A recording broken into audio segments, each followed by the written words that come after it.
দ্বিতীয় প্রহর। মাথার উপর প্রকাণ্ড নীলিমা তপ্ত শ্বাস ফেলছে। তেজস্বী সূর্য আর দীপ্তি ছড়িয়ে দিচ্ছে ধরিত্রীর বুকে। মৃদু সমীরণে কেঁপে উঠছে বৃক্ষপত্র। ঝিম মারা রোদে পাখপাখালিরাও বোধহয় গুটিয়ে নিয়েছে নিজেকে। পালিয়ে বেড়াচ্ছে সূর্যের তেজস্ক্রিয় রশ্মি থেকে।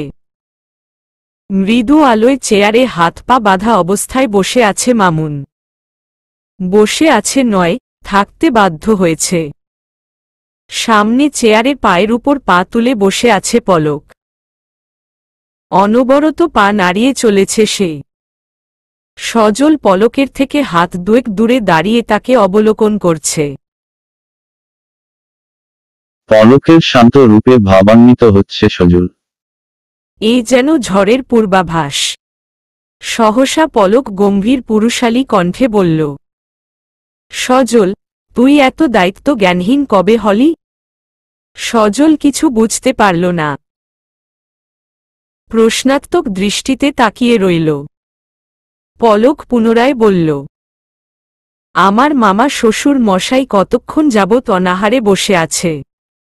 কিছু খাওয়ার ব্যবস্থা তো করবি নাকি? সজল হকচকিয়ে গেল। আমতা আমতা করে বলল, জি ভাই। পলক তির্যক হেসে একটা প্যাকেট এগিয়ে দিল। সজল হাতে নিয়ে আবার প্রশ্নাত্মক দৃষ্টিতে তাকাল। পলক ভ্রু উঁচিয়ে বলল, কি, এভাবে তাকিয়ে আছিস কেন? যা মামুকে খাওয়া। ভয় নেই। বিষ না। পলক তাজওয়ার খুন করতে পারে না। এটা তোর জানা উচিত। এতদিন সঙ্গে সঙ্গে আছিস, এইটুকু ভরসা নেই? সজল লজ্জা পেল। তাড়াহুড়ো করে বলল, আমি এইডা ভাবি নাই ভাই। মালডা খাইতে রাজি হইব তো? যদি না হয়? পলক ভ্রু কুঁচকে বলল, কিভাবে খাওয়াবি সেটা তোর ব্যাপার। সেটাও যদি আমি বলে দেই তাহলে তোকে নিয়ে এসেছি কেন? সজল আর বিরক্তি করল না। গাল টিপে খাইয়ে দিল টাডালাফিল নামক দুটো ট্যাবলেট। পলক এবার নজর দিল মামুনের উপর। বাঁকা হেসে বলল, মামুর ইঞ্জিন নাকি খুব কড়া। ছোট ছোট বাচ্চা দেখলেই গরম হয়ে যায়। আজ একটু খেলা হোক, দেখি কত গরম হতে পারে। মামুন ভীত চোখে তাকাল। সজল অবাক হয়ে বলল, ভাই কিসের ঔষধ খাওয়াইছেন? পলক হাসল। বলল, দেখবি একটু পরে, বুঝতেও পারবি। মামুর ইঞ্জিনের খেলা হবে আজ। দেখ আজ কত গরম হতে পারে মামু। ছোট ছোট বাচ্চার উপর জোর দেখানো। আজ বোঝাবো যন্ত্রণা। কিছুক্ষণেই ছটফট করতে শুরু করবে। তুই শুধু দেখ আর মজা নে। কিছুক্ষণের মধ্যেই মামুন ছটফট করতে শুরু করল। মোচড়ামুচড়ি করে চেয়ার ছেড়ে উঠার চেষ্টা করতে লাল।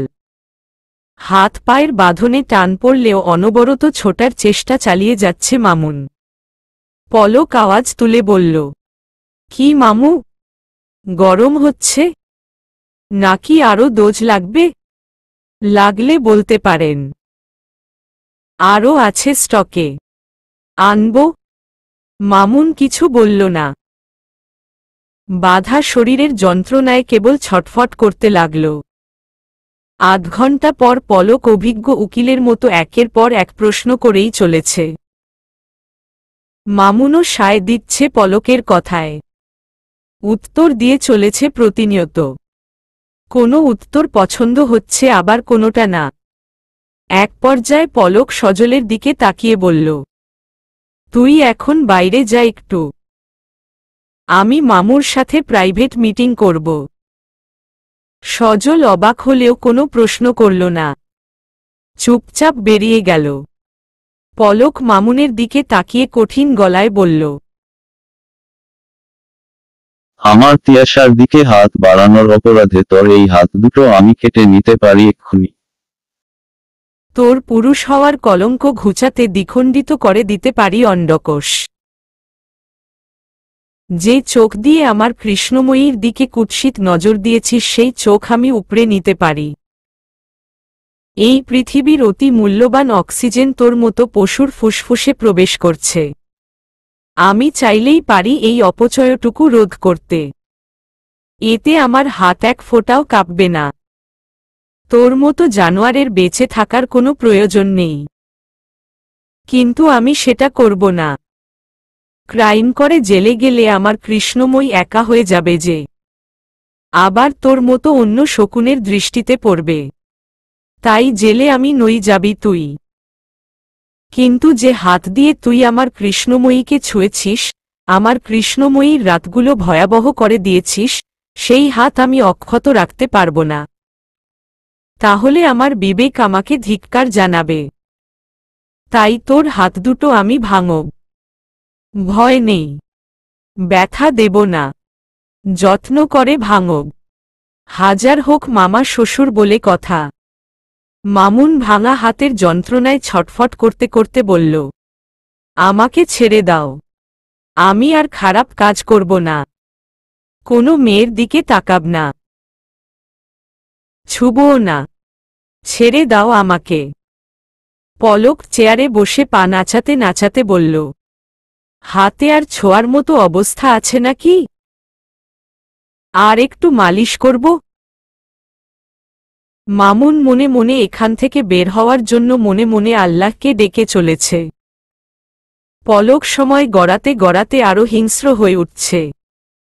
ফোন বের করে মামুনের সামনে রেখে বলল, তিয়াশার সাথে যা করেছিস তা স্বীকার কর, নয়তো বাকি হাত পাগুলো ঝুড়ো ঝুড়ো করে ফেলব। বলবি? মামুন রাজি হল। এক হাতের ব্যথাতেই কুপোকাত সে। তাই গড়গড় করে বলে দিল সব। রেকর্ড শেষে পলক সজলকে ডাকল। সজলের দিকে তাকিয়ে বলল, কাজ হয়ে গেছে, এখন পুলিশ আসুক। এসব নরকের কিটের বাইরে ঘোরা ঠিক নয়, অধিকার নেই এদের। বলেই যত্ন করে একটা ইঞ্জেকশন পুশ করে দিল মামুনের শরীরে। সজল বলল, তা ঠিক আছে, কিন্তু ইঞ্জেকশনটা কিসের ছিল ভাই? পলক বাঁকা হেসে বলল, গরম হওয়ার দিন শেষ, হিম শীতল বাংলাদেশ। সজল বুঝতে পারল না, বলল, মানে? মানে মামুর ইঞ্জিন সারা জীবনের জন্য হিম শীতল থাকার ব্যবস্থা করে দিলাম। আর বাচ্চা কাচ্চা দেখে গরম হবে না। বাচ্চা কাচ্চা কি বলছি, লাস্যময়ী যুবতী দেখলেও হবে না। আজীবন সম্মাননার মতো আজীবন ঠান্ডা করে দিলাম। সজল বুঝতে পেরে অবাক হল। এই হিংস্র পলককে তার অচেনা লাগছে। বুঝতে পারল পলকের ফুটবল জায়গায় আঘাত করার ফল ভোগ করছে মামুন। অল্পতে পলক রেগে যায় না, এটা এতদিনে বেশ ভালো করেই বুঝতে পেরেছে সজল। তাই আর ঘাটল না ব্যাপারটা। পলক পুনরায় বলল, এখন তুই বাড়ি যা, পুলিশ আসবে, তোকেও জিজ্ঞাসাবাদের ঝামেলায় পড়তে হবে। তার থেকে এখনই কেটে পড়। সজল অজ্ঞতা বেরিয়ে গেল সেখান থেকে। পলক ডায়াল করল স্থানীয় অফিসার ইনচার্জের নাম্বার। মামুনের কেস কোর্টে উঠলে প্রমাণ ও সাক্ষীর প্রেক্ষিতে সাজা হল তার। 10 বছরের কারাদণ্ডাদেশ দেওয়া হয়। প্রান্ত, সিজান, আয়েশা, মোর্শেদুল হক এমনকি হাজেরা বেগম পর্যন্ত সাক্ষী দিয়েছেন মামুনের বিরুদ্ধে। তাই শাস্তি পাওয়া নিয়ে বেশি কাঠখড় পোড়াতে হয়নি পলকের। মাস 3 পর তোপা বসে আছে হসপিটালের ওয়েটিং রুমে। তীব্র উৎকণ্ঠার সাথে কাটছে এক একটি প্রহর। গতকালই প্রেগন্যান্সি কিট দিয়ে পরীক্ষা করেছে সে। Result positive. সেটার উপর ভরসা করে পলককে কিছু জানায়নি সে। 100% শিওর হওয়ার জন্য সকাল হতেই হসপিটালে দৌড়েছে। বসে থাকতে থাকতে রীতিমতো ক্লান্ত হয়ে গেছে সে। কপাল বেয়ে দরদর করে ঘাম ঝরছে। ওড়নার কোণে ঘামটুকু মুছতেই একটি মেয়ে রিনরিনে গলায় ডাকল, তিয়াশা তোপা আছেন? তোপা কেঁপে উঠল নিজের নাম শুনে। মাধ্যমিক, উচ্চ মাধ্যমিক পরীক্ষার ফলাফল প্রকাশের আগেও বোধহয় সে এত নার্ভাস হয়নি। হাত পা রীতিমতো কাঁপছে তার। এখন মনে হচ্ছে পলককে নিয়ে আসা উচিত ছিল, কিন্তু সে তো মহাব্যস্ত। অফিস সামলে দম ফেলবার সময় নেই তার, পৃথাটাও নেই। সিজানকে বিয়ে করে শ্বশুর বাড়ি গিয়ে বসে আছে। মাস দুয়েক আগে ঘরোয়াভাবে বিয়ে হয়েছে তাদের। মন মেজাজ ভালো ছিল না হাজেরা বেগমের। করতে সাক্ষী দিলেও পিঠাপিঠি ভাই তার। নিজের কাছেই বড় করেছে সে, আগলে রাখতে চেষ্টা করেছে সবসময়। অপরাধী হলেও ভাইয়ের জন্য তার মন কাঁদে। আয়েশা শক্ত মনের মানুষ। ছোট থেকেই মামুনের সাথে তার বেশ দূরত্ব ছিল। নিজের ভাই হলেও বনিবনা হয়নি কখনো। হয়তো তিনি বিচক্ষণ ছিলেন, সেজন্য মামুনের হাবেভাবে ভবিষ্যতের কুৎসিত রূপটার টের পেয়েছিলেন আগে থেকেই। নয়তো বিধাতা তাকে এই কষ্টে জর্জরিত করবেন না বলে আগে থেকেই দূরত্ব বজায় রেখে দিয়েছিলেন। অকালে স্বামী হারিয়ে 2 সন্তান নিয়ে কম কষ্ট তো তিনি করেননি। তাই হয়তো এই কষ্টটা থেকে আল্লাহ তাকে মুক্তি দিয়েছেন। তিয়াশা তোপা? তোপা হকচকিয়ে গেল। তাড়াহুড়ো করে বলল, জি আমি। মেয়েটি মিষ্টি হেসে বলল, আসুন, আপনার জন্য ম্যাম অপেক্ষা করছেন। তোপা জোর করে একটু হেসে বলল, চলুন। দরজা ঠেলে ভেতরে প্রবেশ করল তোপা। চেয়ারে বসে তার ফাইলগুলোই ঘাটাঘাটি করছে ডক্টর মিথিলা।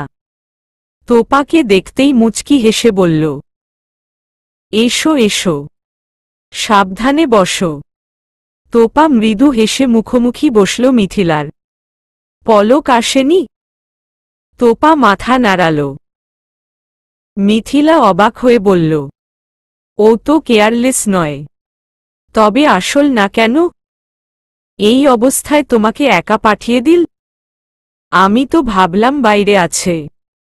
তোপা মৃদু হেসে বলল, আসলে আপু উনি তো জানেন না।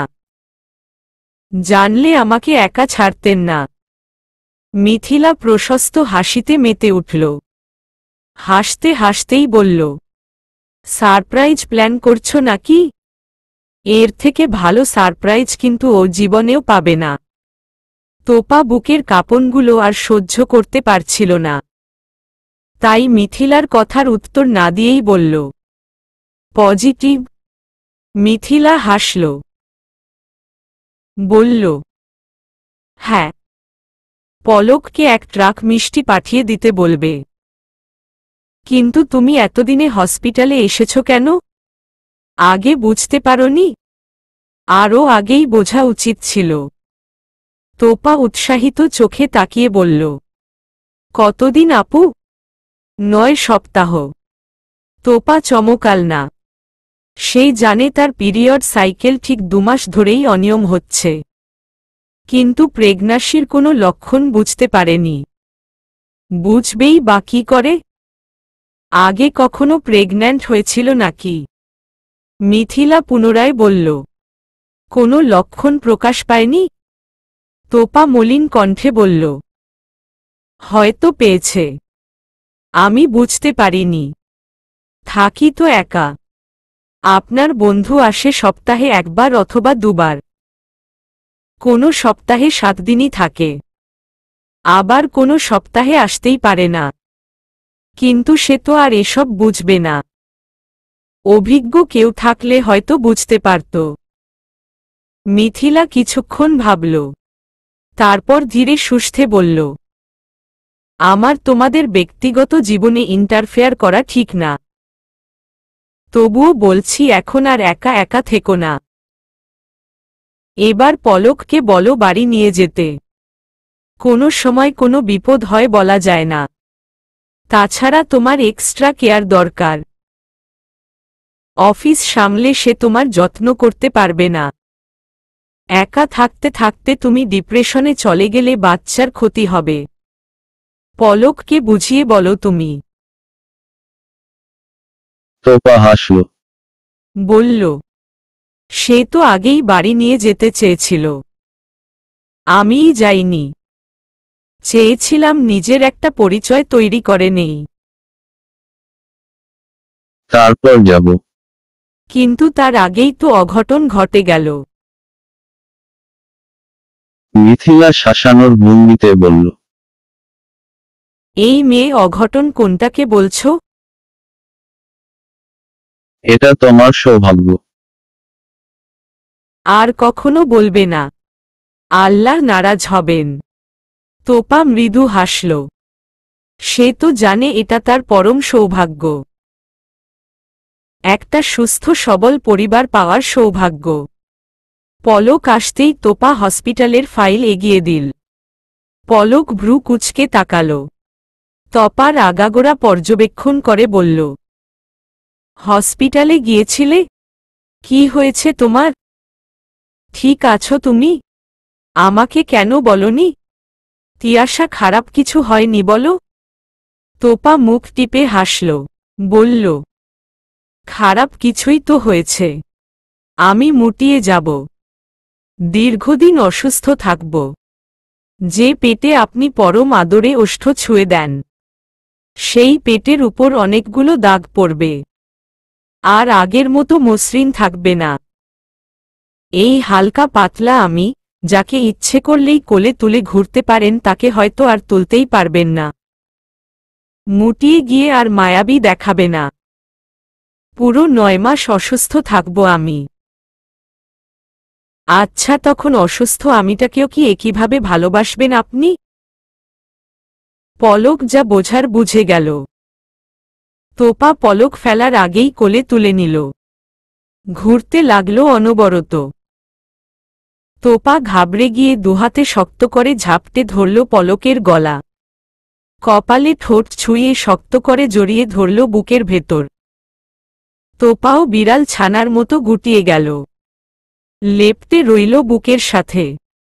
দুহাতে কোমর আঁকড়ে পেটে কান লাগিয়ে হাঁটু মুড়ে বসে রইল চুপচাপ। তোপা পলকের চুলে হাত বুলিয়ে দিচ্ছে,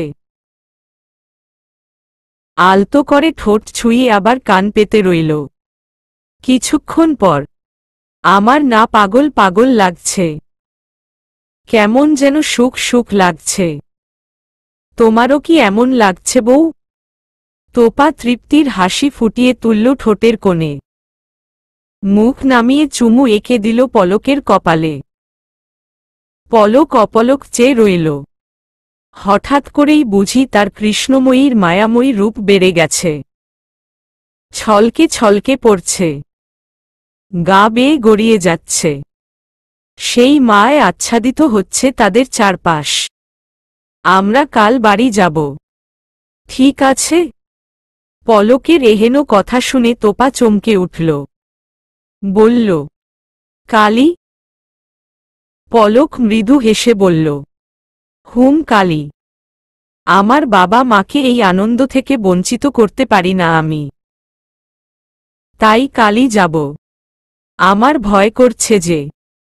পলক আগলে নিল তোপাকে, চুলের ভাঁজে হাত বুলিয়ে দিতে দিতে বলল, ভয় পেও না, আমার বাবা মা তোমাকে হাসি মুখেই মেনে নেবে, সেই ভরসাটুকু আমার আছে। তুমি রিল্যাক্স থাকো। তোপা কিছুটা শান্ত হল, কিন্তু পুরোপুরি কাটল না ভয়টা। মনে মনে রেশটা রয়েই গেল। মাঝরাতে ফোন বেজে উঠায় পলক ভ্রু কুঁচকে ফেলল। স্ক্রিনে মায়ের নাম্বার দেখে অবাক হল। কানে তুলতেই কান্নারত কণ্ঠে একটা বাক্য শুনে হন্তদন্ত হয়ে বেরিয়ে পড়ল ফ্ল্যাট ছেড়ে। তোপা তাকিয়ে রইল প্রশ্নবিদ্ধ নয়নে। সামান্য উঁচু পেটের উপর পাতলা কাপড়ের আস্তরণে আবৃত। লম্বা চুলগুলো হাতখোপার বাঁধন থেকে মুক্ত হয়েছে সেই কখন। অযত্নে অবহেলার সহিত তা বিছানায় গড়াগড়ি খাচ্ছে। পিঠে ভর করে চিত হয়ে শুয়ে মৃদুস্বরে গোঙাচ্ছে তোপা। চোখের নিচটা দেবে গিয়ে গর্তাকৃতির সৃষ্টি হয়েছে। সেখানে পড়েছে কাল রঙের প্রলেপ। কত রাত না ঘুমানোর ফলাফল স্বরূপ এই কালশিটে দাগ। চুলের ঝট খোলা হয়নি সপ্তাহ খানেক। শ্যাম্পুর গন্ধ সহ্য করার ভয় শ্যাম্পু করা হয়নি দিন 15। চিরুনি ছুঁয়েছে দিন 4 আগে। কেবল একটা কাজ তোপা ঠিকঠাক করেছে।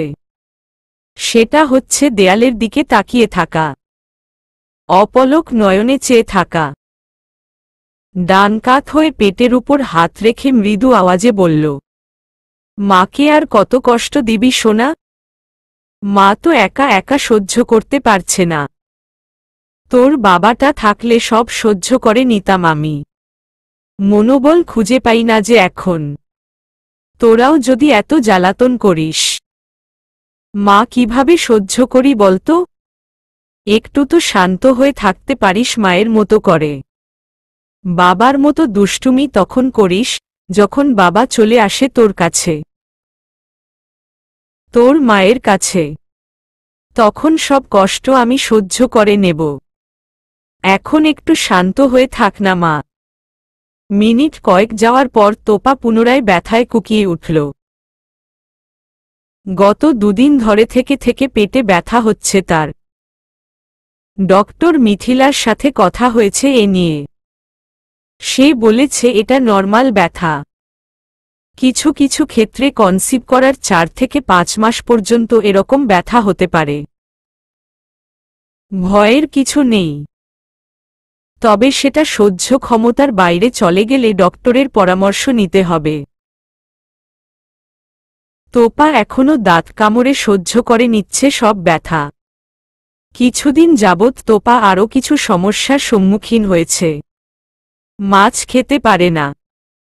মাছের গন্ধ নাকে গেলেও বমি করে গা ভাসিয়ে ফেলে। শ্যাম্পুর গন্ধও সহ্য হয় না তার। এরকম আরও কিছু ছোট ছোট জিনিসের উপর রয়েছে মারাত্মক পরিমাণ অনীহা। ধরা বা ছোঁয়া তো অনেক দূর, কিছু জিনিসের নাম শুনলেই গা গুলিয়ে উঠে তার। আয়েশা তপার মাথায় হাত বুলিয়ে দিতে দিতে বললেন, আমি কি তোর এতটাই পর? তোপা আবেশে চোখ বন্ধ করে আছে। ভালো লাগছে এভাবে থাকতে। মনে হচ্ছে কতগুলো দিন পর সে মানুষের সাথে আছে, আপন কারো বাঁধনে আটকে আছে, এক স্নেহময়ী মায়ের ছায়াতলে আছে, যেখানে সে ও তার সন্তান নিরাপদ। আয়েশা তপার মৌনাবস্থা দেখে পুনরায় বললেন, বল, আমরা কি তোর এতটাই পর? একবার বলতে পারলি না তুই অসুস্থ? তোপা চোখ পিটপিট করে তাকাল। হাত টেনে নিজের হাতের মুঠোয় নিয়ে বলল, তোমরাই তো আমার সব আন্টি। রাগ করো না। দেখো আমি ভালো আছি।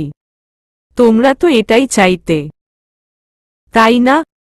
আয়েশা 2 মিনিট মৌন রইলেন। অতঃপর বললেন, চল আমার কাছে থাকবি তুই আজ থেকে। প্রয়োজনীয় কি কি নিতে হবে বলে দে, আমি গুছিয়ে নিচ্ছি। তোপা ভরকে গেল। মুখটা কাচুমাচু করে বলল, আমি যাব না। আয়েশা হাত ছাড়িয়ে গম্ভীর কণ্ঠে বললেন, যাবি।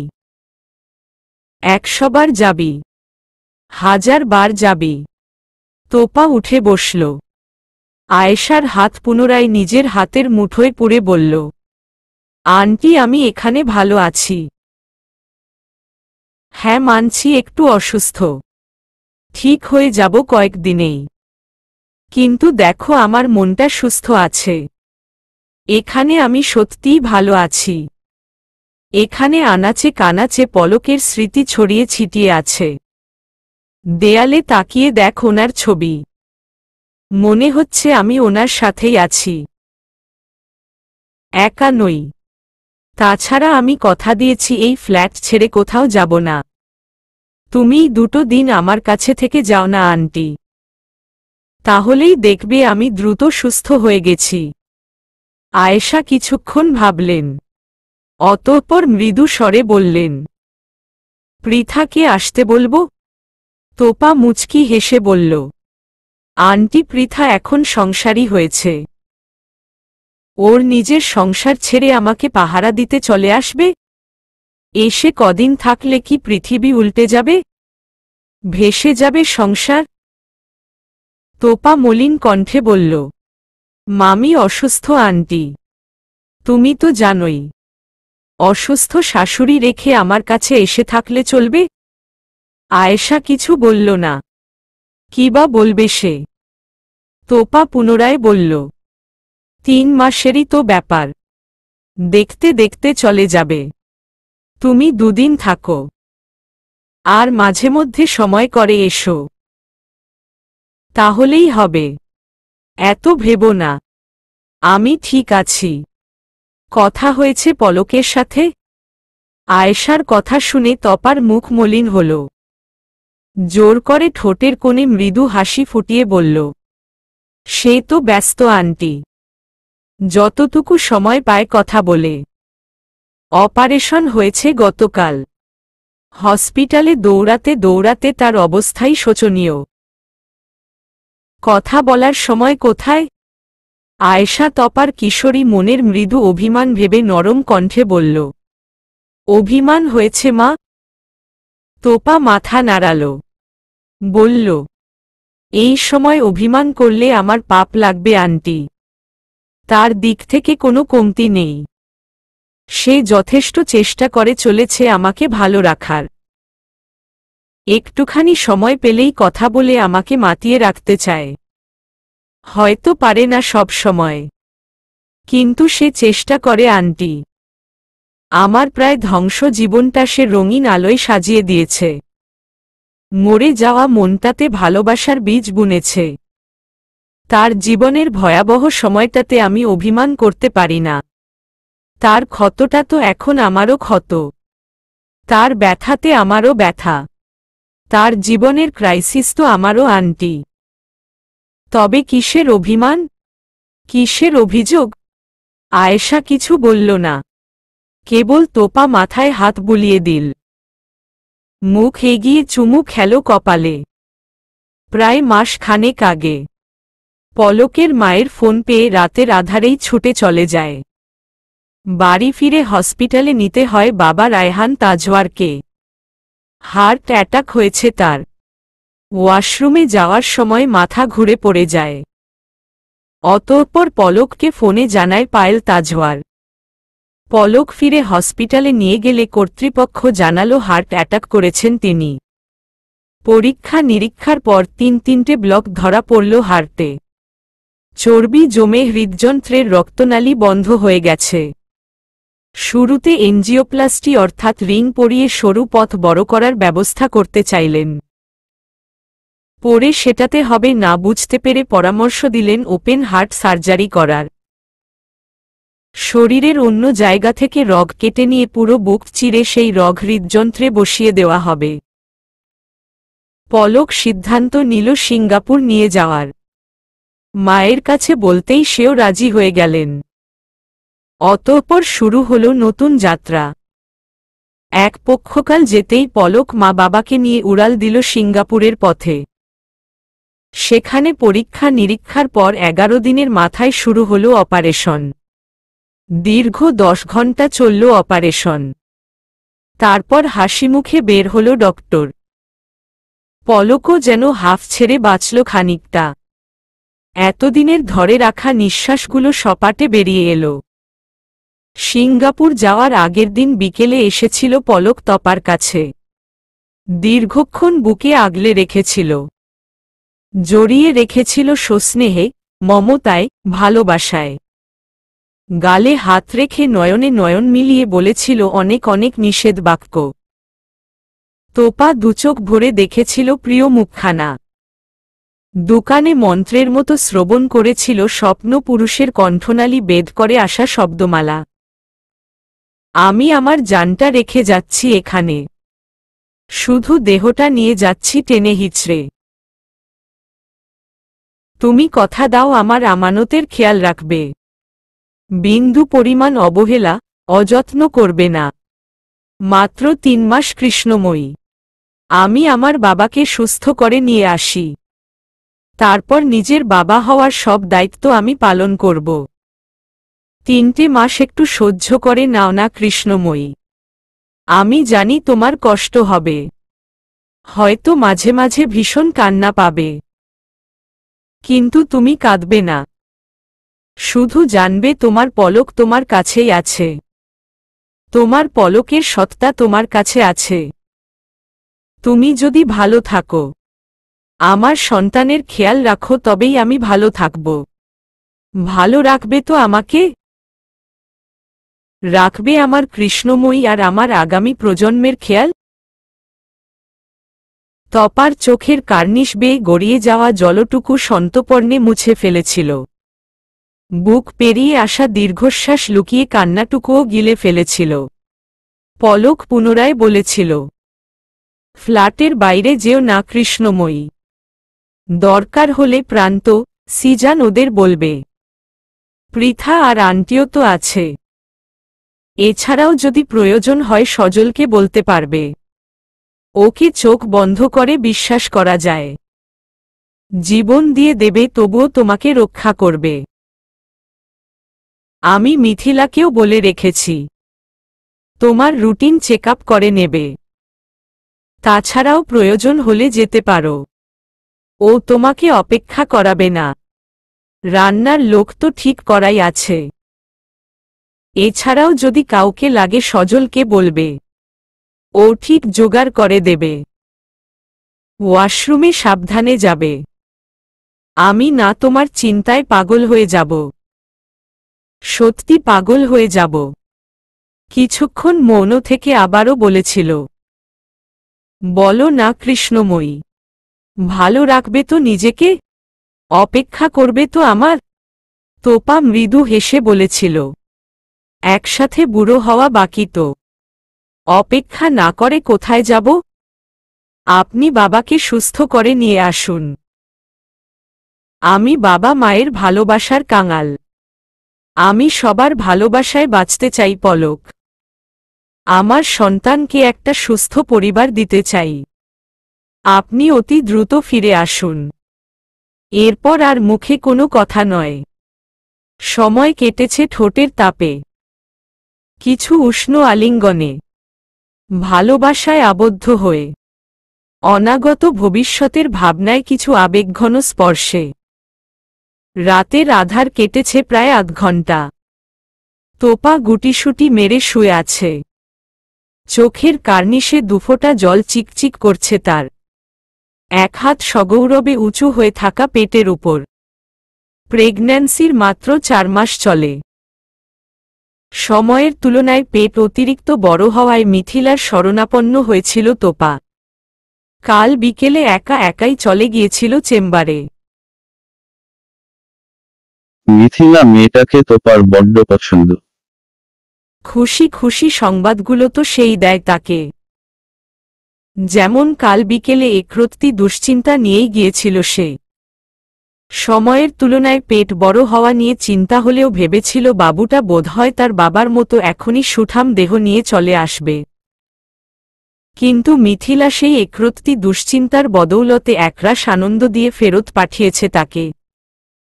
সেজন্যই তার প্রিয়র তালিকায় মিথিলার অবস্থান হল আরও এক ধাপ উপরে। মিথিলা যখন বলল তপার পেটে একটা নয় বরং 2টি প্রাণ ধীরে ধীরে বেড়ে উঠছে, তখন তপার ঠিক কি করতে ইচ্ছে করছিল তা ভাষায় প্রকাশ্য নয়। পলকের ভাষায় পাগল পাগল অবস্থা। সুখী নারীর তালিকায় তপার নিজের নামটা লিখানোর খুব করে ইচ্ছে হল। পরক্ষণেই মনে হল না, সে তো এই মুহূর্তে সুখী নয়। সুখী হতো যদি পলক সামনে থাকত। নাম সেদিন লেখাবে যেদিন পলকসহ পুরো পরিবার তপার সামনে আসবে। পলককে ইচ্ছে করেই জানালো না তোপা। থাক না তার জন্য একটুখানি চমক। ঘাবড়ে যাক সে খুশিতে। মাত্রারিক্ত আনন্দে পলক ঠিক কি পাগলামি করে তা তোপা নিজের চোখে দেখতে চায়। সামনে থেকে অনুধাবন করতে চায়। পলক আনমনা হয়ে হসপিটালের জানালার ধারে বসে আছে। পায়েল তাজওয়ার ছেলের ক্লান্ত মুখ দেখে পাশে দাঁড়ালেন। গভীর মমতায় মাথায় হাত বুলিয়ে দিলেন। কিঞ্চিত সময় পর ধীর গলায় বললেন, কি হয়েছে বাবা? মন খারাপ কেন তোর? তোর বাবা তো এখন মোটামুটি সুস্থ। কি নিয়ে চিন্তা করছিস তুই? পলক কিতক্ষণ চুপচাপ বসে রইল। পরক্ষণেই নরম গলায় বলল, আমি কোনো ভুল করলে তোমরা আমাকে মাফ করে দেবে তো মা? পায়েল তাজওয়ার মৃদু হেসে বললেন, ভুল হলে মাফ করতেই পারি, তবে ভুলটা যদি ভুল হয় তবেই। অপরাধ হলে মাফ করার ক্ষমতা আমার নেই বাবা। পলক দীর্ঘশ্বাস ফেলল। সে কি ভুল করেছে, নাকি অপরাধ? বিছানা ভর্তি খেলনা আর ছোট ছোট জামা কাপড়ের দিকে বিস্ময় ভরা লেচনে তাকিয়ে আছে তোপা। আশ্চর্য হওয়ার প্রধান কারণ হচ্ছে সবগুলো খেলনা জামা দুটো করে রয়েছে। একই রঙের কয়েক জোড়া জুতো উকি দিচ্ছে ভিড়ের মাঝে। সিঁদুর লাল রঙা জোড়া জুতো তোপা হাতে তুলে নিল। মখমল কাপড়ের তৈরি। লাইটের আলোয় কাপড়ের উপরিভাগ ঝিকিমিকি করছে। আলতো হাতে ধরে সম্মুখে তাকালো তোপা। সিজান, পৃথা, প্রান্ত মুচকি হেসে তাকিয়ে আছে তার পানেই। তোপা পৃথার দিকে তাকিয়ে বলল, কুটনামি করতে শিখেছিস আজকাল? পৃথা চোখ ছোট ছোট করে তাকালো। বলল, কি কুটনামি করেছি আমি? তুই আমাকে এই অপবাদ দিতে পারিস না। তোপা শক্ত গলায় বলল, আমি তোকে বলেছিলাম সবাইকে টুইন বেবির কথা বলে বেড়াতে? বেয়াদব মহিলা। আর কাকে কাকে জানিয়েছিস? পলককে বলেছিস? পৃথা কিছু বলার আগেই প্রান্ত বলল, তুই আমাদের থেকে লুকিয়ে রাখতে বলেছিলি? তোপা মিয়ে গেল। নরম গলায় বলল, তা নয় ভাইয়া, আমি নিজে বলতে চেয়েছিলাম। সারপ্রাইজ হতো না ব্যাপারটা? প্রান্ত হাসল, বলল, আমরা যে তোকে সারপ্রাইজ দিলাম ভালো লাগলো না? আরও বড় সারপ্রাইজ অপেক্ষা করছে তোর জন্য। কিছুক্ষণের অপেক্ষা। তোপা বাচ্চাদের মতো বায়না করে বলল, কি সারপ্রাইজ ভাইয়া বলো না? প্রান্ত ঠোঁট প্রসারিত করে হাসল। তপার মাথায় হাত বুলিয়ে বলল, আমার বাচ্চাটার বাচ্চা হবে, তাও আবার দুটো। আমার স্বপ্ন স্বপ্ন লাগছে রে আপনি। তোপা স্নেহাবিষ্ট হয়ে পড়ল। পেটের উপর এক হাত ছুঁয়ে মোলায়েম কণ্ঠে বলল, আমারও স্বপ্নই লাগে ভাইয়া। মনে হয় এই বুঝি ঘুম ভেঙে যাবে, আবার সব অন্ধকারে মিলিয়ে যাবে। কিন্তু জানো ভাইয়া, গত কয়েক মাস ধরে স্বপ্নটা বিরতিহীনভাবে চলছেই। এই স্বপ্ন আর কখনো ভাঙভার নয়, তাই না ভাইয়া? প্রান্ত বুঝতে পারল মেয়েটা ইমোশনাল হয়ে পড়ছে। অতীত নিয়ে এখনো হয়তো মনের ভেতর ভয় রয়ে গেছে। এটাই বাস্তব, এটাই নিয়তি। দুঃখের পর তো সুখের সূর্যোদয় হয়। তোর জীবনে দুঃখের সময়গুলো শেষ হয়ে সুখের সূর্যোদয় হয়ে গেছে। আর কোনো দুঃখ তোকে ছুঁতে পারবে না। আল্লাহ চাইলে এবার থেকে সব ভালোই হবে, ইনশাআল্লাহ। বেলা বাড়তেই পলকের শুনশান নীরবতায় ঘেরা বিলাসবহুল ফ্ল্যাটটি পরিণত হল উৎসবমুখর পরিবেশে। একা থাকা তপার সঙ্গ দিতে এলো আয়েশা, হাজেরা বেগম ও মোর্শেদুল হক। তপার খুশিতে মরে যাই অবস্থা। মামাকে পেলে তোপা এমনিতেই পৃথিবী পাওয়ার আনন্দ হয়, কিন্তু আজ সেই আনন্দের মাত্রা বেড়ে গেল শতগুণ। কারণটা হাজেরা বেগম। তিনি এসেছেন একজন মা হয়ে, কড়া চোখের মামি হয়ে নয়, যিনি নিজের ভুল বুঝতে পেরে অনুতপ্ত, অনুশোচনায় ভুগছেন বহুদিন ধরে। হাজেরা বেগম খালি হাতে আসেননি, নিয়ে এসেছেন তপার প্রিয় কিছু খাবার।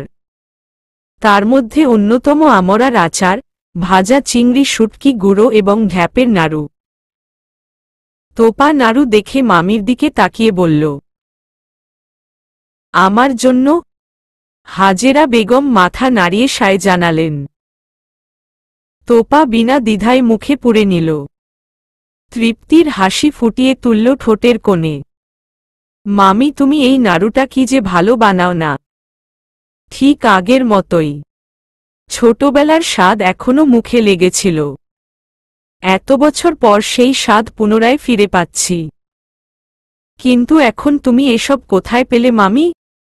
অনেক বছর ধরে তো বানাও না, হঠাৎ বানালে?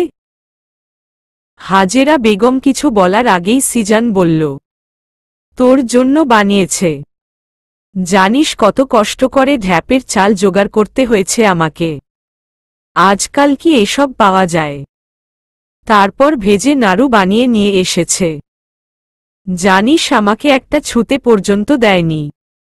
তোপা অবাক হল না। হাজেরা বেগমের চোখমুখ বলে দিচ্ছে তিনি অনুতপ্ত নিজের ব্যবহারের জন্য। শুধু কৃতজ্ঞতার দৃষ্টিতে তাকালো মামির পানে। হাজেরা বেগম বললেন, ছোটবেলায় আর খেতে পারতিস কোথায়? আমি তো তোকে দেইনি খেতে। কি করে এত পাষণ্ড ছিলাম আমি। এ ক্রুদ্ধি মেয়েটার সাথে কত খারাপ ব্যবহার করেছি আমি। কেবল নিজের ছেলেকে বসিয়ে বসিয়ে খাইয়েছি। তোর এত পছন্দের জেনেও তোকে ছুতেও দেইনি একটুখানি। তোপা খাওয়া বন্ধ করে ফেলল। ছলছল চোখে তাকিয়ে রইল। হাজেরা বেগমের হাত ধরে বলল, অতীতটা ভুলে যাও না মামি। দেখো বর্তমান কত সুন্দর। কালো অতীত ভুলে না গেলে তো আমরা বাঁচতে পারব না। আর নাড়ুর কথা বলছো তো? তুমি না দিলেও ভাই লুকিয়ে লুকিয়ে দিয়ে আসতো আমার ঘরে। চুপি চুপি আমিও খেয়ে নিতাম। কখনো লুকিয়ে বয়াম থেকে নিয়ে দিত, আবার কখনো নিজের ভাগ থেকে দিত। হাজেরা বেগম ছেলের দিকে তাকালেন। নিজের নারী ছেঁড়া ধন, তারই পেট থেকে জন্মেছে। অথচ সে কতটা মায়া দিয়ে ভরা, কতটা দায়িত্বশীল ছোটবেলা থেকে। অথচ তিনি চোখে পর্দা লাগিয়ে বসেছিলেন। শুধু মামুনের দোষ দিয়ে লাভ নেই। তার নিজেরও দোষ কিছু কম না, সেটা তিনি বোঝেন। তোপা নেহাতি ভালো মেয়ে, তাই তাকে কাছে ঘেঁষতে দিচ্ছে। তোপা পুনরায় বলল, আমার এই দুটো ভাই আমার জীবনে মহামূল্যবান মামি। দুজনেই বুক দিয়ে আগলে রেখেছে আমাকে, নয়তো কবেই ভেসে যেতাম। আমি তোমাকে মাত্রাতিরিক্ত ভালোবাসি পলক। ঠিক যতটা ভালোবাসলে তোমাতে বিলীন হওয়া যায়, ঠিক যতটা ভালোবাসলে তোমাতে নিঃশেষ হওয়া যায়। মেসেজটা সেন্ড করে তোপা চোখ বন্ধ করে রইল। বাসা ভর্তি আপন মানুষ পেয়ে তপার মনটা আপ্লুত হয়। সেই সাথে ইচ্ছে হলো পলককে খুব করে ভালোবাসার। সেই মানুষটার জন্যই আজ এত ভালোবাসা এসে জুটেছে ওর 4 আঙুল কপালে। নয়তো কিছুদিন আগেই সে এই সুখগুলোকে কেবল মরীচিকাই ভাবত। পলক আসার পরেই না পাল্টে গেল জীবনের অধ্যায়। ভয়ঙ্কর ম্যাথমেটিক্যাল টার্মের পর এলো প্রেমের রসায়ন। পলক ফোন হাতেই বসেছিল। ফোন হাতে তার মনটাও আকুপাকু করছিল একটু কথা বলার তৃষ্ণায়। মেসেজ দেখে চোখ বেরিয়ে আসার উপক্রম তার। তার কৃষ্ণময়ী তাকে ভালোবাসি বলেছে, সেটাও আবার নাম বলে তুমি সম্বোধনে। অনতিবিলম্বে প্রিয় নাম্বারটা ডায়াল করল। এপার থেকেও তপার বিলম্ব হল না ফোন কলটা গ্রহণ করতে। পলক ধীর গলায় বলল, মেসেজে কি লিখেছ? তোপা নমনীয় গলায় বলল, আমি তোমাকে ভালোবাসি পলক। ঠিক যতটা ভালোবাসলে তোমাতে বিলীন হওয়া যায়, ঠিক যতটা ভালোবাসলে তোমাতে নিঃশেষ হওয়া যায়। পলক চকিতে বলল, তুমি সত্যি সত্যি তুমি সম্বোধনে কথা বলছো আমার সাথে? কেন? আপনি কি ভেবেছিলেন সারা জীবন আপনি করে বলবো? তুমি বলাতে খারাপ লাগছে? পলক ঠোঁট বাঁকিয়ে হাসল। তুমি যাই বলো তাতেই আমি সুখ খুঁজে পাই কৃষ্ণময়ী। যেই মানুষটাই আমার, যার প্রতিটা স্পন্দনে আমি, তার সম্বোধনে কি আসে যায়? তুমি আমার সাথে কথা বললেই হলো। আপনি, তুমি, তুই কোনো ব্যাপার না। তোপা ঈষৎ হেসে বলল, আচ্ছা, তাহলে তুই করেও বলা যায়? পলক শব্দ করে হেসে বলল, আই ডোন্ট মাইন্ড। তোপা প্রসঙ্গ পাল্টে বলল, শুনুন না, আমার না খুব প্রেম প্রেম পাচ্ছে। মাখো মাখো ভালোবাসায় মাখামাখি করতে ইচ্ছে করছে। পলক মৃদু হেসে বলল, হঠাৎ আমার বউ এত রোমান্টিক হয়ে গেল কি করে? আগে তো ধরতে গেলেই পালাতে। কি হয়েছে বলো তো? সবই কি আমার বাচ্চাদের কামাল? তোপা চমকাল। বাচ্চাদের মানে কি? পলক কি তবে জেনে গেল? বিস্মিত গলায় বলল, বাচ্চাদের মানে কি? বলুন বাচ্চার। বাচ্চার জন্য কিছুই না। আমার আপনার জন্য প্রেম প্রেম পাচ্ছে পলক। একটু জড়িয়ে নিন না প্লিজ। অনেক দিন আপনার ঘ্রাণ পাই না। হৃদয়টা তপ্ত মরুভূমি মনে হচ্ছে। পলক মলিন কণ্ঠে বলল, কেন পাগল করছো আমাকে? আমি তো পারছি না তোমাকে আষ্টেপিষ্টে বেঁধে নিতে দুহাতে। তোমার উষ্ণতা ধারণ করতে পারছি না এই বক্ষস্থলে। বুকটা ফাঁকা ফাঁকা লাগছে। চিনচিনে ব্যথাও হচ্ছে। আমি কি হার্ট অ্যাটাক করব কৃষ্ণময়ী? কেন এই যন্ত্রণা? এটা কি তোমার বিরহের তীব্র বিষাদময় অনুভূতির সাক্ষ্য? তোপা মিয়ে গেল।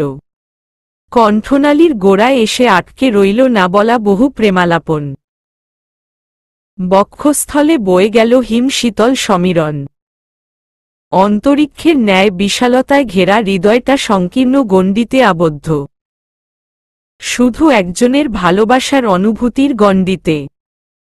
চোখ বন্ধ করে কল্পনায় তোমার পলককে সাজাও তুমি কৃষ্ণময়ী।